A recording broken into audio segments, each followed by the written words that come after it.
Welcome to Hawksong Weaving. I'm a disabled weaver who works exclusively with thrifted and secondhand yarn, and today I'll be weaving a shawl from the stash busting of a natural dyer. I hope you enjoy. Life takes odd turns, but even tattered and worn yarn still has value. Tired joints and health flares don't have to stop the journey. Welcome to Hawksong Weaving, where all our paths are a little bit warped. I was recently gifted 3 boxes stuffed to the brim of naturally hand-dyed yarn by my partner's cousin. My partner's extended family has been informed that I'm taking donations and have been destashing their stuff to me.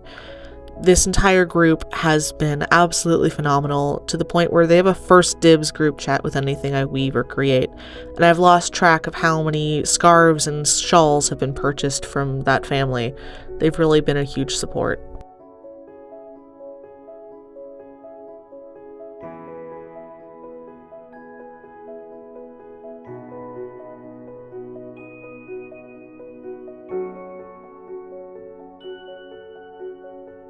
For this shawl project, I fully admit I was so excited about the sheer amount of yarn goodness that I jumped the gun on weaving, so I don't have footage of the first third of this shawl, but here we go for the warp on the second bit. I've selected the colors for this shawl based on a Seaglass motif. I've been talking to my grandmother, well, cousin twice removed, but she's effectively grandma, more lately. She's one of those family matriarchs where you're not sure if the family land is her or if she's the family land, but either way there's something metaphysically symbiotic going on. You don't question it, you just happily accept it. The family land in question is/was on Chappaquiddick Island off of Martha's Vineyard, where I partly grew up.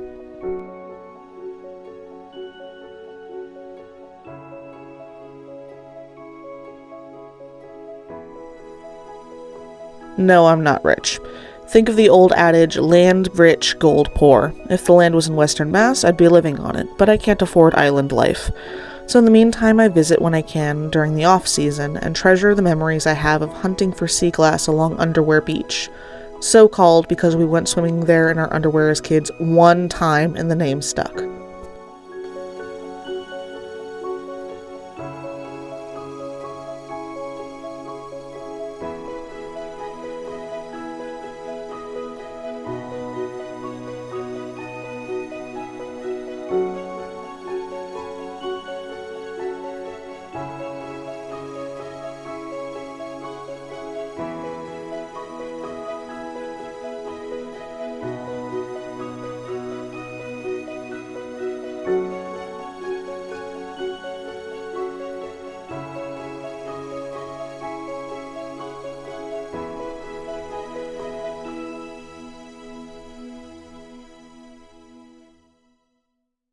With the warp threads sorted, I'm lifting up the loom to release the warping board from the loom, gathering the warp threads into one large bundle, and honestly, using the back of my neck to drape them over and keep them tidy and out of the way while I collapse the warping board and get it tucked out of the way until I'm at a full pause point where I can get it unclamped from my desk and put away. I use terry cloth towels to cushion the warp threads. This helps prevent the finished weaving from being tighter at the ends and looser in the middle, creating a sort of sausage profile in the weaving. This won't work for everyone, but like everything about how I create content, take what works and leave the rest.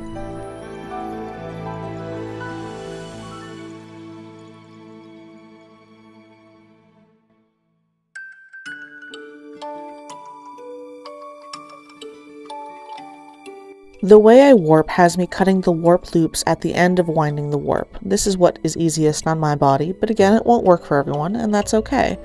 This isn't a great angle, but I'm being careful to pay attention to how the warp threads are laying on the back bar of the loom, and the right-hand thread goes through the smaller hole in the rigid heddle reed. It's not critical, and some minor mistakes aren't the end of the world, but it does make it easier to keep the tension of the warp threads across the entire weaving.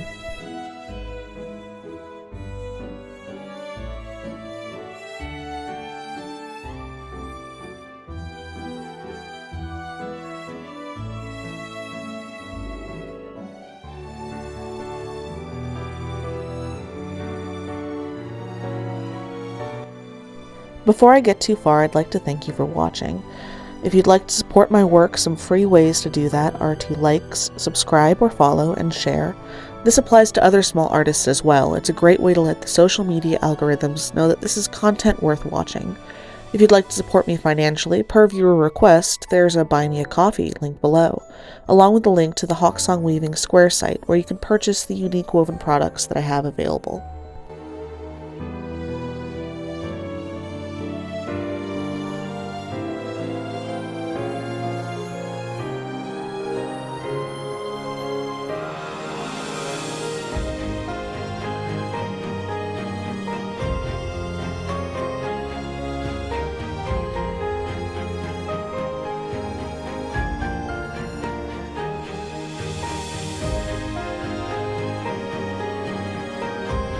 When weaving one of these shawls, or stoles, whatever you want to call them, because I have a smaller loom, I weave them in 2 or 3 panels, depending on how much yarn I have. For the Seaglass motif, I'm using those deep greens and blues, lighter blues, and some of the greeny browns, all tied together with the tan and sandy colored yarn. The blues and greens are dyed with indigo, and then treated with either iron or an acid bath afterwards. The sandy yarn is primarily dyed with eucalyptus, but some rabbit brush and coffee dyeing is mixed in too. If you're in Arizona, look up Patty West. She teaches natural hand dyeing methods and creates utterly gorgeous yarn, as seen here.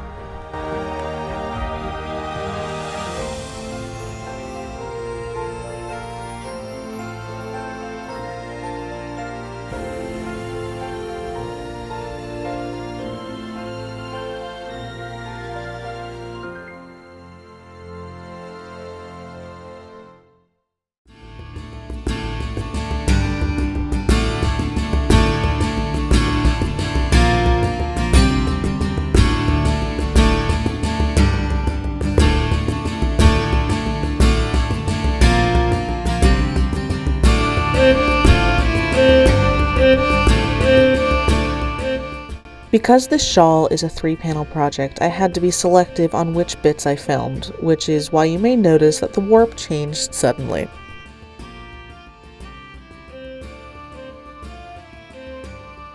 Now tying off the panel fringes, I prefer to do a 2x2 tied into a fringe of 4, but if I'm short on warp threads, I'll do a double sliding knot of 3.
I'm really happy with how these 3 panels turned out. They complement each other so beautifully, and I can't wait to see how they flow together once blocked and sewn.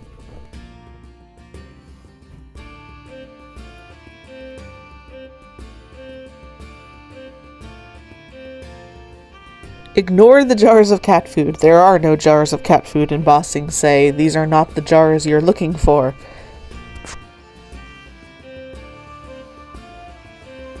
Before I sew the panels together, I'm steam blocking each of them. This allows the wool fibers to soften into each other and relax into the weave. Without blocking, you can get wrinkles because the weave tends to be stiff without added heat and water. Sort of like how your back gets when you've been sitting in a not great position for too long, and a boiling hot shower can take care of the knots.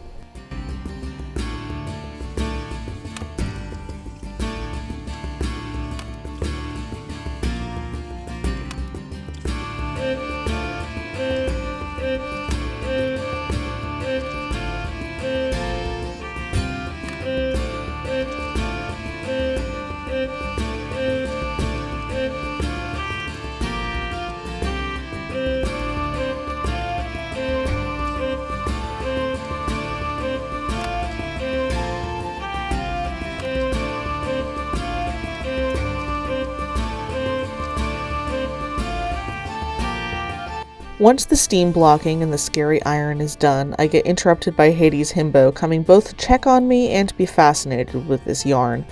He likes certain natural smells, I've noticed. I'm currently waging a war with, no, the ghost milk soap is not for cats, please stop frantically licking it, along with keeping a few leather bags hanging, or I won't be able to use them, because he'll have stolen them to sleep on. Now that he's fairly settled as a counterweight, the hours of sewing can begin.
The way that I sew these panels together that I found works best is to hook the needle through the weft loop and outermost warp thread at the same time, and to do a whip stitch jumping diagonally from each panel all the way up. This does cause the seam to be somewhat raised, which is why, yep, you guessed it, more steam blocking.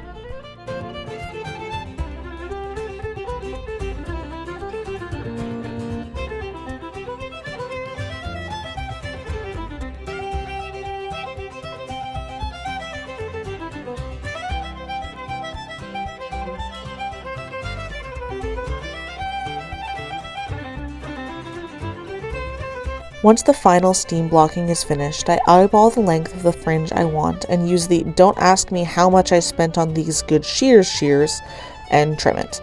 The final step is a few more hours of tying knots.